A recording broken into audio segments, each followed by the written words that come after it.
Here we go. Hey everybody, I'm Molly Jakes, and this is the Freelance Diaries.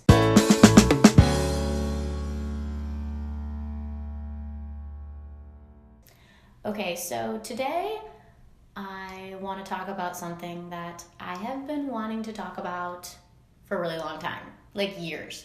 Today I want to talk about my superpower as a freelance artist. It's my adult ADHD. I was diagnosed with ADHD back when I was like 10, 11 years old, back in elementary school. This was back in the day when they were still kind of categorizing it, at least the type that I had, as ADD. So I have kind of like the daydreamer type of ADD. I don't have the hyperactive part, but most people who have ADHD usually have a combination of the inattentiveness and the hyperactivity. It's usually a combo. Some people have one or the other. And it's something that has helped me grow tremendously in my freelance career, but it's also something that I struggle with every single day of my life.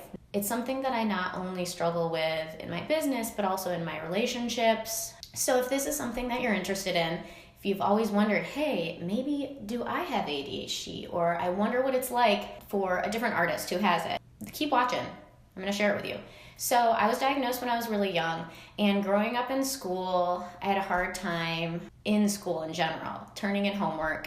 A lot of times I would finish homework, but I'd forget to turn it in, or I would misplace my homework. This was like a huge one. If my parents would ask me to do certain things, I'd be like, oh yeah, I'll totally do that. And then 5 minutes later, I'll completely forget it. I've always had a terrible problem with organization. It can build up a lot of self-doubt, depression. A lot of people who have ADHD also have anxiety and depression. It's super common. I've struggled with it my entire life.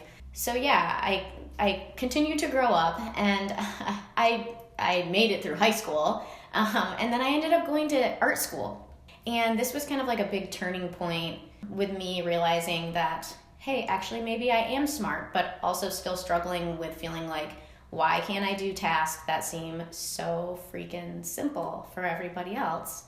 And you can imagine that really wreaks havoc on one's self-esteem. So in college, I had one teacher who, she was very intelligent and very good at what she did.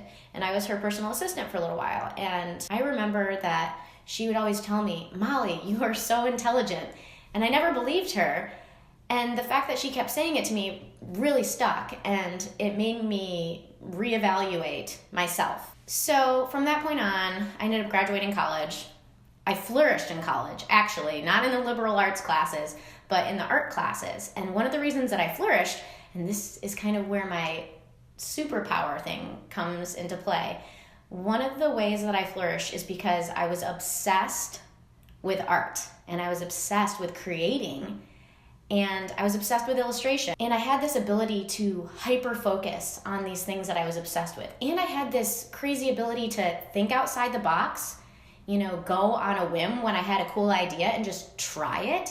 And this started to become something that was working in my favor. And even though I was struggling with a lot of these other tendencies that come along with having ADHD, my ability to think outside the box, work creatively, be somewhat impulsive, and get obsessed and hyper-focused on certain ideas, it really helped me build an awesome kick-butt portfolio and get out into the real world. Okay, so flash forward, my adult life, building a freelance career. Things have been kind of rocky over the years with my ADHD, making it harder for me to stay organized. I really struggle with keeping my studio organized. I struggle with answering emails. I really struggle with small, mundane tasks. But my ADHD tendencies have made me really good.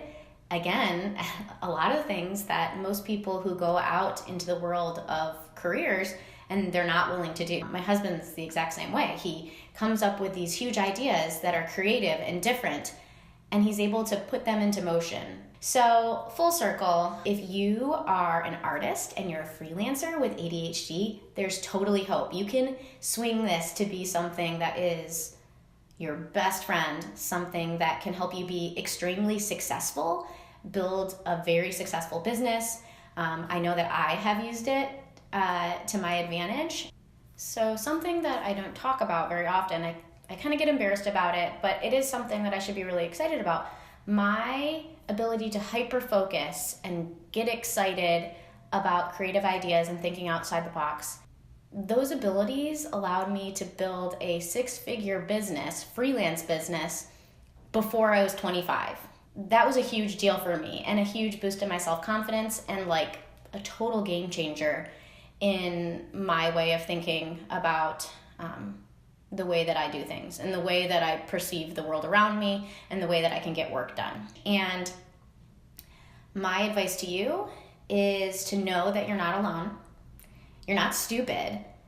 You are capable of amazing things, but also this way that your brain processes the world, it has the potential to wreak some crazy havoc on your life and your relationships and your work if it goes unchecked. It has potential, not for everyone. Everyone is different. You're not alone. You got this. If you're curious of learning more about it, go check out one of my favorite channels. It's called How to ADHD. I'm going to link it below. I think that you'll get a lot out of it, and I think you'll enjoy it. And maybe you're sitting here watching thinking, oh my gosh, that's me. That's me. I never even knew that I had that. There are lots of ways to be proactive and start getting it under control and start utilizing it as a superpower instead of something that makes you feel stupid or diminished or lesser than. If you like this video, make sure you go ahead, click the like button, leave a comment below. I would love to hear your story. If this is something that you struggle with, if it's something that you'd like to hear more about, leave your comment below. Let me know what you think. Even just like little bits of words of encouragement. Maybe you don't struggle with something like this, but you have friends or family members or a child that does. So hit the subscribe button, hit the like button, leave a comment, let me know what you think. Thanks so much for tuning in. See you next time.